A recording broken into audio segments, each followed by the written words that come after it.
तो ये पत्रकार साथी पूछते हैं हमसे कि बताओ कैसे हो जाएगी हमारे खाकी वर्दी पहनने वालों की।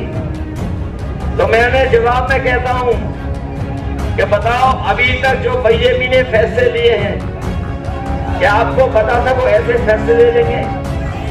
क्या आपको पता था कि रेलवे स्टेशन भेज देंगे? क्या आपको पता था ट्रेनें भेज देंगे? क्या आपको पता था हवाई अड्डे भेज देंगे? क्या आपको पता था कि हवाई जहाज भेज देंगे? क्या आपको पता था कि इलाहाबाद बैंक बिक जाएगी?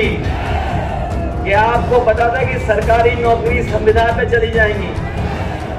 क्या आपको पता था कि बोरी से चोरी हो जाएगी? क्या आपको पता था कि जीएसटी लगा देंगे और सब महंगा कर देंगे? क्या आपको पता था कि डीजल पेट्रोल महंगा हो जाएगा? क्या आपको पता था कि आधी रात नोटबंदी हो जाएगी? तो जब नहीं पता था और नहीं पता था अग्निवीर का, तो हो सकता है बीजेपी वाले खाकी वर्दी पहनने वालों की भी नौकरी 3 साल की। खाकी वर्दी पहनने वाले भी साथियों को देख रहे हैं। जैसे हमारा आपका पसीना निकल रहा है, इनका भी पसीना निकला जा रहा है। 4 जून को रिजल्ट आना है, ये तो सब लोग जानते हो कि नहीं जानते हो? रिजल्ट आ रहा है 4 जून को, और 4 जून को बताओ क्या है? मंगल का दिन है, उसी दिन मंगल होना है। बताओ मंगल होना है कि नहीं होना है 4 जून को? और जो लोग जनता को धोखा दे चुके हैं, इतने घबराए हुए हैं कि इंडिया गठबंधन का नाम भी सही तरीके से नहीं ले पा रहे हैं। जब नाम लेते हैं तो बताओ क्या कहते हैं? बताओ जिन्हें यही नहीं पता है कि INDI ये इंडिया होता है, इंडी नहीं होता है। मैं सोच रहा था कि एक सीट पर मुकाबला है, सभी सीटें इंडिया गठबंधन जीतने जा रहा है, लेकिन अब तो सुनने में आ रहा है कि जो वो काशी वाली सीट है, वो जो प्रधान सांसद है, वो भी हारने जा रहे हैं। इसीलिए तपस्या के लिए चले गए हैं। आजमगढ़ जीत गए कि नहीं जीते? लालगंज, अंबेडकर नगर, बस्ती, संत कबीर नगर और गोरखपुर भी जीतने वाले हैं, क्योंकि गोरख धंधा चलने वाला नहीं है। तो घोसी पीछे तो नहीं रह जाओगे। और कन्नौज जीत गए कि नहीं जीत गए? मैनपुरी जीत गए कि नहीं जीत गए? तो सोचिए कितनी बड़ी गिनती हो गई है हमारी। याद रखना, ये तमाम तरह की अफवाहें उड़ाएंगे, क्योंकि मीडिया मंडल भी इनके साथ है। मैं अपने मीडिया मंडल के साथियों से और कहना चाहता हूं, 4 जून को मंगल तो है ही, मंगल तो होना ही है, लेकिन इसके साथ साथ मंत्रिमंडल बदलेगा, मित्र मंडल बदलेगा और मीडिया मंडल भी बदल जाएगा। नौजवानों भूलना नहीं, तुम्हारी इन्होंने नौकरी छीनी है, नौकरी छीनी है तो इनकी सरकार छीन लो।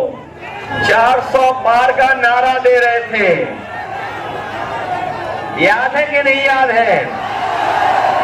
जो 400 पार का नारा दे रहे थे, लेकिन 6 चरणों के चुनाव के बाद और जो जनता का गुस्सा उन्होंने 7वें आसमान पे देखा है, तब से 400 पार नहीं 400 हार याद आ रही है उन्हें। और 400 पार का जो नारा दिया था, उसको हम लोग बाद में समझ पाए। हमारे साथी जानते होंगे, कुछ लोकसभा के बारे में जो गिनती है, जो लोकसभा के सांसद हैं, वो लोकसभा में 543 बैठते हैं। और अगर ये बीजेपी वाले 400 पार की बात कर रहे थे, तो बताओ 543 में 400 पार कितनी सीटें हैं? 100। इस बार इन्हें 143 भी नहीं मिलेंगी। इस देश की जो 140 करोड़ की जनता है, वो इन्हें 140 सीटों के लिए भी तरसा देगी। और इसलिए तरसाएगी क्योंकि इस बार इन्होंने किसानों को धोखा दिया, नौजवानों को धोखा दिया, हमारी माताएं बहनों को धोखा दिया। इस बार इन पर ये तीनों लोग मिलकर के वार करने जा रहे हैं, त्रिकोणी वार होने जा रहा है। हमारा किसान तो पहले से ही दुखी नाराज है इनसे, क्योंकि किसानों को कहा इन्होंने कि आय दोगुनी हो जाएगी। मुझे सुनने में आया है कि देश के प्रधानमंत्री, देश के गृह मंत्री, मुख्यमंत्री और जिनको कोई नहीं जानता वो उप मुख्यमंत्री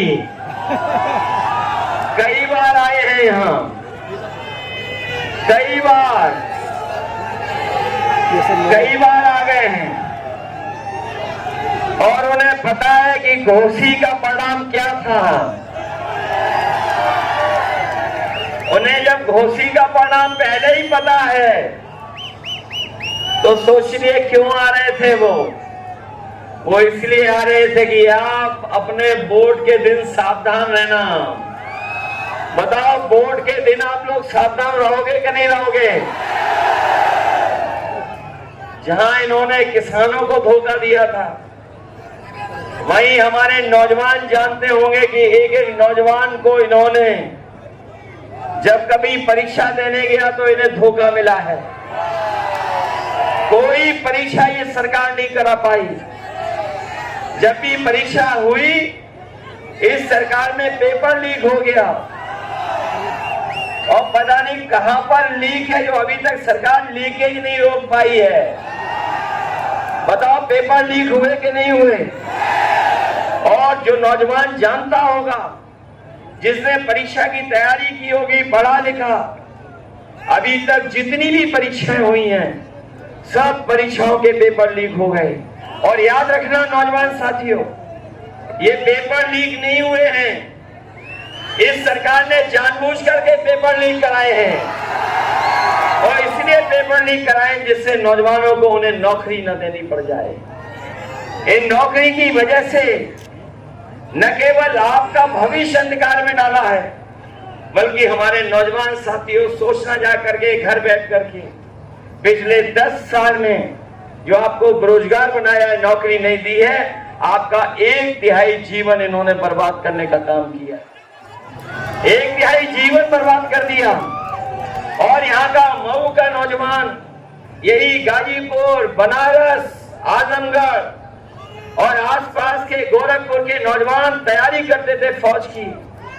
वो खेतों में दौड़ करके, मैदानों में तैयारी करते थे, दौड़ दौड़ करके सुबह इस बात की तैयारी करते थे, सोचते थे कि उन्हें फौज में नौकरी मिल जाएगी और नौकरी मिलने के बाद वो वर्दी पहन करके देश की रक्षा करेंगे। लेकिन इस सरकार ने ये जो आधी अधूरी नौकरी की व्यवस्था की है, जो अग्निवीर वाली व्यवस्था की है, हमारा नौजवान जानता होगा ये जो अग्निवीर व्यवस्था है इसमें न पक्की नौकरी मिलनी है, न नौकरी अगर मिल भी गई और फौज में अगर चले भी गए और अगर शहीद हो गए तो न केवल आपको धोखा मिलेगा, वहां पर न शहीद का दर्जा मिलेगा, न सुविधाएं मिलेगी और आपको कोई सम्मान भी नहीं मिलेगा। इसलिए समाजवादी पार्टी और इंडिया गठबंधन अपने नौजवानों को कह के जा रही है कि जब कभी भी सरकार बनेगी 4 तारीख को ये अग्निवीर व्यवस्था हमेशा हमेशा के लिए खत्म हो जाएगी और पहले जैसी नौकरी जहां पर पक्की वर्दी पहनने को मिलती थी, पक्की नौकरी मिलती थी, वही व्यवस्था लागू करेंगे। और न केवल व्यवस्था लागू करेंगे बल्कि हम लोग तमाम नौजवानों को जिनकी भर्ती छूट गई है उम्र की भी छूट देंगे, संख्या भी बढ़ाएंगे, जिससे ज्यादा से ज्यादा लोगों को, नौजवानों को नौकरी मिल जाए और वर्दी पहनने को मिल जाए।